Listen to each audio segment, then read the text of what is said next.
নহয়, মই এতিয়ালৈকে তেখেতৰ পদত্যাগৰ খবৰ পোৱা নাই।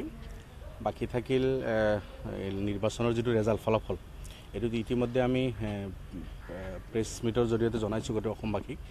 যিটো মেণ্ডেট অসমবাসীয়ে দিছে এইটো আমি মানি লৈছোঁ সন্মান সহকাৰে, আৰু এই মেণ্ডেটটো জনমতটো আমাৰ বিপক্ষে গৈছে। তাৰ কি কাৰণ, এই কাৰণসমূহ বিশ্লেষণ কৰাৰ কাৰণে আমি দলে চিন্তা চৰ্চা কৰিব, আৰু তাৰ কাৰণে ইতিমধ্যে চিন্তা চৰ্চা আৰম্ভ হৈছে, আৰু ভালদৰে আমি ফহিয়াই চাম যে কি কাৰণত মানুহে আমাক মানে জনমত আমাৰ পক্ষত নাহিল। সেই কাৰণসমূহ আমি উলিয়াম, আৰু যি ভুল হৈছে সেইখিনি শুধৰণি কৰি দলটো আকৌ শক্তিশালীভাৱে জনগণৰ ওচৰত লৈ যোৱাৰ কাৰণে আমি প্ৰয়াস কৰিম, চেষ্টা কৰিম। আৰু 18-19 বছৰে অসমৰ লাঞ্ছিত বঞ্চিত জনগণৰ কাৰণে দলে যেনেদৰে কাম কৰি আছে, অনাগত দিনতো তেনেকৈ মৌলানা বদৰুদ্দিন আজমল সাহেবৰ নেতৃত্বত কাম চলি থাকিব। আমাৰ হৈ যোৱা ভুলখিনি আমি সেইখিনি ফাইণ্ড আউট কৰিম, আৰু ভুলৰ শুধৰণি কৰি অনাগত দিনত আমি আৰু শক্তিশালীভাৱে দলটো আগুৱাই লৈ যোৱাৰ কাৰণে চেষ্টা কৰিম। এইখিনি কথা। বহুত কথা ওলাই আছে নিৰ্বাচনৰ পিছত যে আপোনালোকৰ কেইবাগৰাকী বিধায়কে পোনপটীয়া যোগাযোগত আছে কংগ্ৰেছৰ সৈতে, যে তেওঁলোকে 26ৰ নিৰ্বাচন কংগ্ৰেছৰ বেনাৰত খেলিব বিচাৰে, যাৰ কাৰণে তেওঁলোকে দল সলোৱাৰ কাৰণে চিন্তা চৰ্চা কৰিছে বুলি আছে। কথাটো কিমান দূৰ সত্য? চাওক, এই কথাটো কিন্তু যিসকলৰ নাম ওলাইছে তেখেতসকলে নিজেই আপোনালোকৰ যোগেদি গোটেই অসমবাসীক জনাইছে ইয়াৰ ভিত্তিহীন বাতৰি, ইয়াৰ কোনো ভিত্তি নাই। আৰু প্ৰত্যেকজন বিধায়কে ইতিমধ্যেই তেখেতসকলে কেইবাবাৰো কৈছে যে এই বাতৰিৰ কোনো ভিত্তি নাই, ভিত্তিহীন কথা। আৰু তেখেতসকলে UDFৰ বিধায়ক, UDFৰ হৈ আছে, UDFৰ লগত থাকিব। আৰু দলৰ নিশ্চিতভাৱে পৰাজয় হৈছে, জনমত আমাৰ বিপক্ষে গৈছে, তাৰ বহু কাৰণ আছে, আমাৰ বহুত ভুল হৈছে। সেই ভুলসমূহ আমি ফাইণ্ড আউট কৰি শুধৰণি কৰি মানুহৰ মাজত যাব লাগে, তেনেকুৱা ধৰণৰে চিন্তা চৰ্চা চলি আছে। বাকী যিসকলৰ নাম ওলাইছে তেখেতসকলে কংগ্ৰেছত যাব, কিবা কৰিব, তেখেতসকলে নিজেই কিন্তু নৎসাত কৰিছে যে এই বাতৰি শুদ্ধ নহয়, এই কথাটো সঠিক নহয়। আমিৰুল ইছলামৰ শেহতীয়া যিটো সিদ্ধান্ত, সেই সিদ্ধান্তটো যদিও আপুনি গম পোৱা, তথাপিও এনে সিদ্ধান্ত হ'লে মৰেলি আপোনালোকৰ যিসকল কাৰ্যকৰ্তা বা যিসকল কৰ্মী আছে তেওঁলোকক ডাউন কৰিব নেকি আচলতে? মই এতিয়ালৈকে আপোনালোকৰ যোগেদিহে শুনিছোঁ যে আমাৰ এডভোকেট আমিনুল ইছলাম এতিয়ালৈকে কোনো ৰিজাইন কৰা বুলি মোৰ নলেজত নাই। অৱশ্যই আমিনুল ইছলামৰ ওপৰত থকা দলীয় সকলো দায়িত্ব, তেওঁ সাংগঠনিক সাধাৰণ সম্পাদক, তাৰ লগত মুখ্য প্ৰবক্তা আৰু আন যিবোৰ দলীয় দায়িত্ব আছে সকলোখিনি তেওঁ নৈতিক দায়িত্ব স্বীকাৰ কৰি তেওঁ তাৰ পৰা অব্যাহতি লৈছে।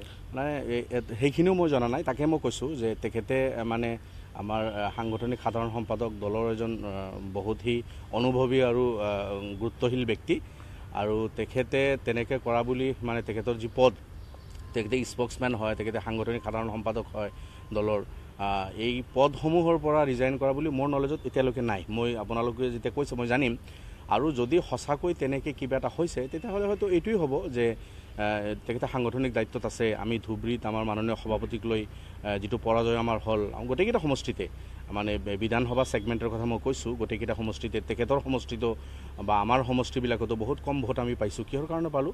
এই কাৰণে হয়তো নৈতিক দায়িত্ব, তেখেতে যিহেতু বহুত এজন গুৰুত্বশীল ব্যক্তি, আৰু তেখেতে অনুভৱী নেতা, বহুতেই চিৰিয়াছলি কাম কৰে তেখেতে যদি তেনেকৈ কৰিছে, মই নাজানো, যদি তেনেকৈ কৰিছে এইটো হ'ব পাৰে যে মই মোৰ দায়িত্ব লৈ মোৰ পদবিলাকৰ পৰা ৰিজাইন কৰোঁ। নৈতিক দায়িত্বটো স্বীকাৰ কৰিবই লাগিব আমি। কিন্তু এনেকুৱা হৈছে নেকি, নৈতিক দায়িত্ব স্বীকাৰ কৰিব গৈ প্ৰকৃততে নৈতিকভাৱে ক'ৰবাত অকণমান দুৰ্বল হৈছে আপোনালোকৰ সাংগঠনিকভাৱে বিধায়কসকলো ক'ৰবাত এই যিটো বিপৰ্যয়, এক প্ৰকাৰ বিপৰ্যয় হৈছে, এনেধৰণৰ ৰিজাল্ট কিন্তু আজমল ডাঙৰীয়াৰ ক্ষেত্ৰত হোৱা নাছিলে? না, বিপৰ্যয়টোতো আমি স্বীকাৰ কৰিছোঁ, আৰু জনমত আমাৰ বিপক্ষে গৈছে, এইটো স্পষ্ট কথা, ইয়াততো আৰু লুকাব লগা একো নাই। আৰু আপোনালোকে দেখিছে সাংঘাতিকভাৱে মানে যিটো খহনীয়া হৈছে, নিশ্চিতভাৱে এইটো সাধাৰণ কাৰণত হোৱা নাই। কি ডাঙৰ ভুল হ'ল আমাৰ, কিহৰ কাৰণে এনেকুৱা হ'ব পাৰিলে, সেই কথাটোৱে আমি চিন্তা চৰ্চা কৰিব লাগিব। আৰু প্ৰত্যেকজনে মই ভাবোঁ দলৰ আমি বিধায়ক যিসকল আছোঁ, দলৰ মানে বিশেষভাৱে কেন্দ্ৰীয় নেতৃত্ব যিসকল আমি আছোঁ, আমি নৈতিক দায়িত্বটো ল'বই লাগিব। নৈতিক দায়িত্ব আমি এককভাৱে আমি নহয়, আমি সমূহীয়াভাৱে সকলোৱে দায়িত্ব লৈছোঁ। আমি পৰাজয় আমি স্বীকাৰ কৰিছোঁ, আৰু ভুলৰ কথাও আমি এতিয়া আমি উলিয়াই আছোঁ যে আমাৰ কি ভুল হ'ল, কিবোৰ ভুল হ'ল, অনাগত দিনত যাতে নহয়।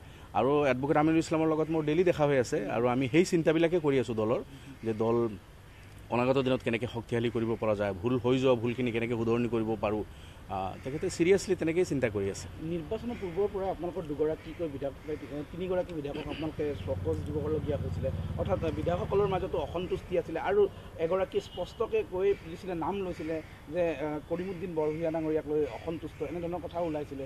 বিষয়বিলাক কি আচলতে? এতিয়াতো আপোনালোকে জানে আমি দুজন বিধায়কক চকজ অলৰেডি কৰিছোঁৱে আৰু তাৰ কাৰণে আপোনাৰ কমিটিও বনাই দিয়া হৈছে। তেখেতসকলে সেই কমিটিয়ে সেইখিনি চালি জাৰি চাব। এতিয়া বাকী থাকিল নিশ্চিতভাৱে আমাৰ ডাঙৰ ডাঙৰ ভুল হৈছে। কিহৰ কাৰণে হ'ল, কি কাৰণে হ'ল, কাৰ কাৰণে হ'ল, এই বস্তুখিনি আমি নিশ্চিতভাৱে ফাইণ্ড আউট কৰিব লাগিব। আৰু এইটো মই ভাবোঁ এদিন দুদিনতে কৈ দিয়া বস্তু নহয়। ইয়াৰ কাৰণে ক'ৰ কমিটিয়ে কমিটি বনাই দিব। আমাৰ মাননীয় সভাপতি তেখেতে হজলৈ গৈছে আৰু হজৰ পৰা কম দিনৰ ভিতৰতে ঈদৰ পিছতে তেখেত আহিব আৰু আমি আমাৰ ক'ৰ কমিটি বহি এই কথা বাৰ্তাবিলাক চিন্তা চৰ্চা কৰি আপোনালোক আত্মবিশ্বাসী নে যে পুনৰ সংগঠিত কৰিব? নিশ্চিতভাৱে আমাৰ অৰ্কাৰ কৰ্মীসকলৰ লগত যোগাযোগত আমি আছোঁ, আমি গৈ আছোঁ। আৰু তেখেতসকলে এই দলটোৰ প্ৰাসংগিকতা আপোনালোকে চাওক। আজি বঞ্চিত মানুহখিনিৰ যি সমস্যা, আমি যোৱা 18টা বছৰে বিধানসভাৰ ভিতৰে বাহিৰে পাৰ্লিয়ামেণ্টত আজমল চাহাব নিজে শক্তিশালীভাৱে উত্থাপন কৰি আহিছে।